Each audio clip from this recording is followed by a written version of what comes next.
जो विद्या धन आदि के अभिमान में भरे हुए होते हैं और गुरु बना लेते हैं, ऐसे लोग कुछ दिनों के बाद गुरु की अवहेलना करते हैं, अवज्ञा करते हैं। ऐसे गुरु निंदकों को घोर नरक की प्राप्ति होती है।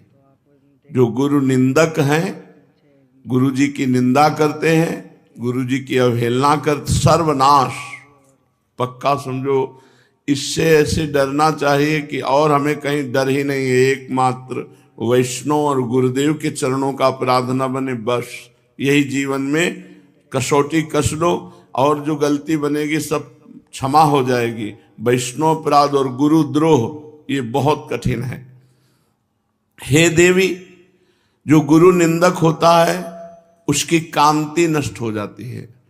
जो गुरु निंदक होता है वो अल्पायु में मृत्यु को प्राप्त होता है, अकाल मृत्यु के द्वारा। जो गुरु निंदक होता है वो 7 कोटि कल्प पर्यंत नरक में वास करता है। हे महादेवी, जो व्यक्ति गुरु निंदा करता है तो जब तक सूर्य चंद्र विद्यमान रहते हैं तब तक उसे नरक में ही अवस्थान मिलता है। तो क्या महाराज जी ऐसे भी शिष्य होते हैं जो अपने गुरु की निंदा करते हैं? हाँ, क्यों नहीं। सृष्टि है, अपनी कामना की पूर्ति ना हुई तो मनोरथों में असफल होने पर गुरु की निंदा करने लगते हैं, या गुरु में दोष दर्शन करके गुरु की निंदा करने लगते हैं, या गुरु को अपनी इच्छा अनुसार ना चलते देखकर गुरु की निंदा करने लगते हैं। कोई शिष्य गुरु की कृपा से थोड़ी शक्ति प्राप्त कर ली, थोड़ा भजन बन गया तो अपने को बड़ा भजनानंदी मानकर गुरु की अवज्ञा करने लगते हैं और गुरु पर आक्षेप करने लगते हैं। वचनों का वो आक्षेप करने लगता है, अवज्ञा करने लगता है, गुरु में दोष दर्शन करके उनके दोषों का वर्णन करने लगता है। अतएव केवल गुरुदेव ही नहीं, गुरुदेव जिसे मित्र मान लिए, गुरुदेव जिसे अपना मान लिए, गुरुदेव की जो दासत्व में है उनकी भी निंदा गुरु निंदा के समान ही मानी जाती है। गुरु मित्र सुहृद दासी दासाद्यान नाव मानयेत न निंदस्य समयान वेद शास्त्र गमादिकान। गुरुदेव जिसे अपना मित्र मानते हैं उसे गुरुदेव के समान ही आदर दिया जाता है। गुरुदेव का जो सुहृद है या गुरुदेव की जो दासी दास हैं उनको गुरुदेव के समान ही आदर करना चाहिए। जब गुरु दर्शन के लिए जाते हैं तो जो छोटे गुरु भाई गुरु जी की सेवा में रहते हैं वो जब आरती पूजा ऐसे तो उनके चरणों को एकाग्रता पूर्वक देखकर बार बार नमन करते हैं, गुरु जी के समान उनका दंडवत प्रणाम, उनको नमस्कार करते हैं। ये नहीं कि छोटे गुरु भाई, नहीं, हमसे ज्यादा सौभाग्य इनको इस समय वर्तमान में प्राप्त है क्योंकि हमारे गुरुदेव की श्रीअंग सेवा में प्रकट है। तो जैसे गुरुदेव की दास्ता ऐसे उन गुरु भाइयों की भी हृदय से दास्ता हम स्वीकार करते हैं जो हमारे गुरुदेव जी की प्रसन्नता में, उनकी आज्ञा में, उनकी सेवा में रत हैं। गुरु पिता गुरुर्माता गुरुर्देवो गुरुर्गति शिवे रुष्टे गुरुस्त्राता गुरौ रुष्टे न कश्चन। हे देवी, असली माता पिता तो गुरुदेव ही हैं। समस्त देवताओं में सर्वश्रेष्ठ गुरुदेव हैं। शिष्य की एकमात्र सद्गति का कारण गुरुदेव है। भगवान रुष्ट हो जाए तो गुरु रक्षा कर लेते हैं, लेकिन गुरु रुष्ट हो जाए तो भगवान रक्षा नहीं कर सकते। गुरोर्हितम प्रकर्तव्यम वांग मनो कार्य कर्म भी अहिता चरणात् देवी विष्टायाम जायते क्रमि। वाणी मन और शरीर एवं कर्म के द्वारा गुरु का हित करना चाहिए। हे देवी, यदि कोई गुरु के प्रति रोष दृष्टि रखता है, गुस्सा की दृष्टि रखता है, अहित आचरण करता है, गुरु के यश को कलंकित करता है, गुरु की महिमा को निंदादि के द्वारा, तो वो विष्ठा का कीड़ा बन करके जन्म लेता है। अहिता चरणात् देवी विष्टायाम जायते क्रमि। क्रमि माने कीड़ा।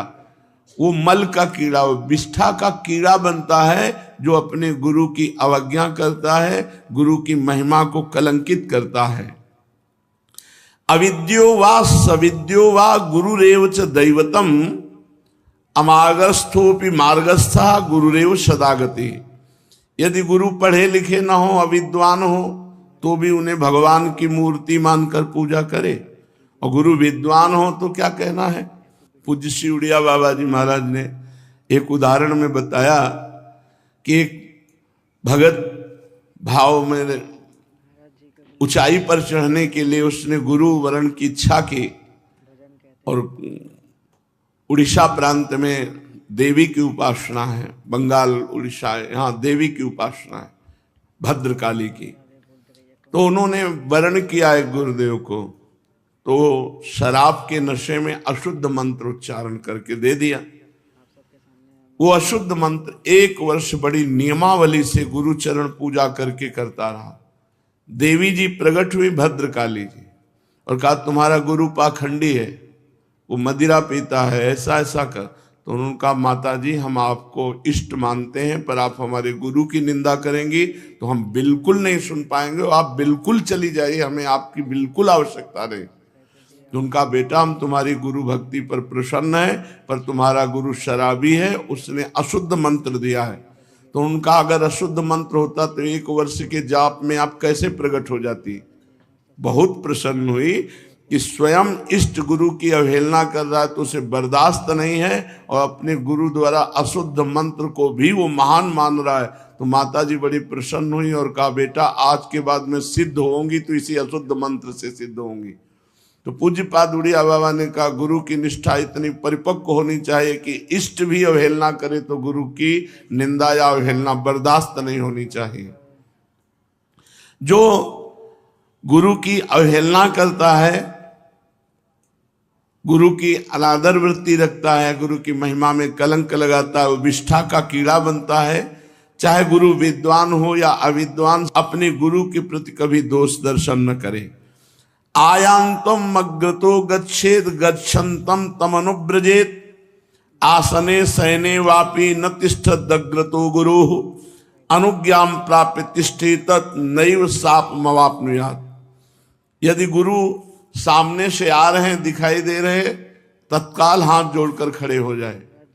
ये नहीं कि अरे तो अभी आए थे ना फिर दोबारा आए हैं तो क्या बैठे रहते, नहीं, सामने से जय बार आते दिखाई देते बार हाथ जोड़कर खड़े हो जाएं।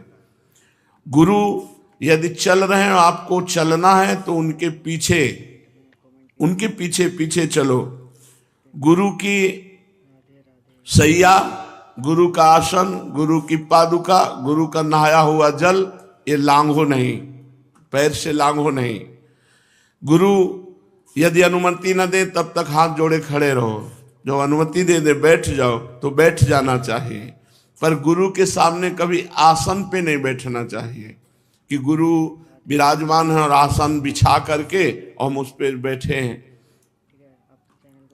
अगर गुरु के सामने इस तरह का व्यवहार न करे तो अपने आप दैवी शाप उस पर लागू हो जाता है, उसकी बुद्धि भ्रष्ट हो जाएगी, वो परमार्थ पर आगे नहीं चल पाएगा।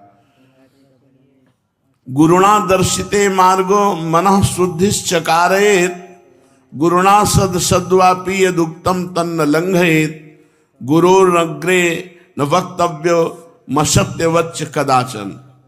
गुरुदेव जिस मार्ग में तुम्हें लगाया है वही मार्ग तुम्हें सिद्ध होगा, और चाहे खोपड़ी के बल तपस्या कर लो और मार्ग सिद्ध हो ही नहीं सकता। यदि गुरु मार्ग की अवहेलना करके और मार्ग का अनुसरण करे तो कभी कुछ हाथ नहीं लगेगा। भले सत हो या असत हो, जो गुरुदेव भगवान ने कह दिया हमारे लिए ब्रह्म वाक्य है। गुरु के सन्मुख कभी भी असत्य भाषण न करे, किसी दंड आदि के भय से भी।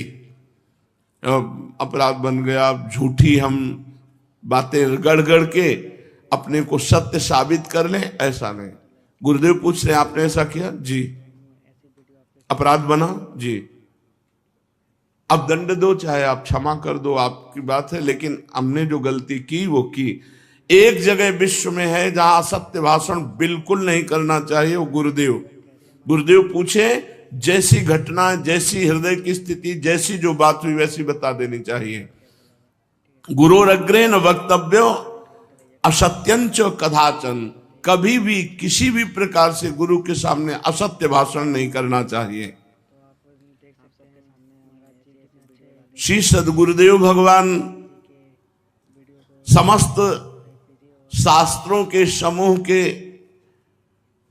साक्षात वांग्मय स्वरूप है।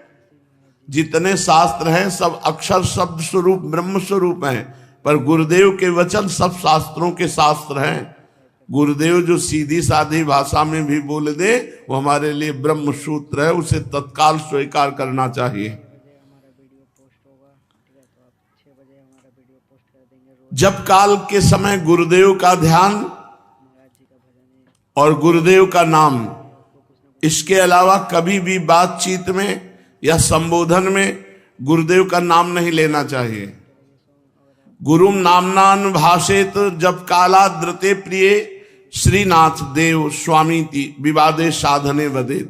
सावधान होकर के जब गुरु से बात करे तो हाँ नाथ, हाँ स्वामी, हाँ प्रभु, बस यही शब्दों का प्रयोग करें। जी प्रभु ऐसी बात थी, ऐसा ऐसा था। कभी गुरुदेव का संबोधन स्वामी, नाथ और प्रभु के सिवा न करें। इन्हीं शब्दों का प्रयोग करें। श्रीनाथ, हे देव, स्वामीति विवादे साधने वदे। स्वामीति प्रभु, हे प्रभु ऐसी ऐसी बात थी, ऐसा करना था। हाँ प्रभु ऐसा करना है। हाँ नाथ, हाँ देव, हाँ स्वामी, इन्हीं शब्दों का प्रयोग करें।